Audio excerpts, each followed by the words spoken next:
I wanted to make a real fast video just to show people that think that making some productions is easy, just to show you what involves to do it.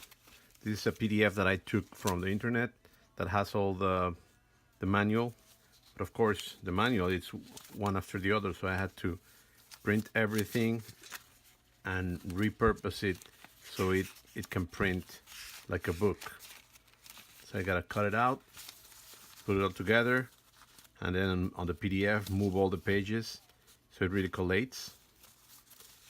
And now that I've done that, I've done them printed all in a two-sided paper, but then I still need to cut it, and even to make the holes, you know, the staples don't go in all the way in, and I'm not gonna spend money on buying special stapler to do that. So I gotta do the hole, make the holes one by one, make the holes, put the staple in there, make the holes, put the staple in there, and then I'm gonna have to cut it out to size. So it's not just, you know, printing and I'm done. People think that it's so easy, and people think that it's, you know, oh, you guys do a lot of reproductions and, you know, it's so easy for you and you shouldn't be doing, you know, it's a lot of work.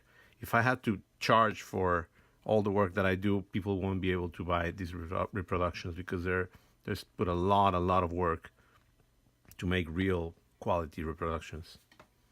Just for you to know.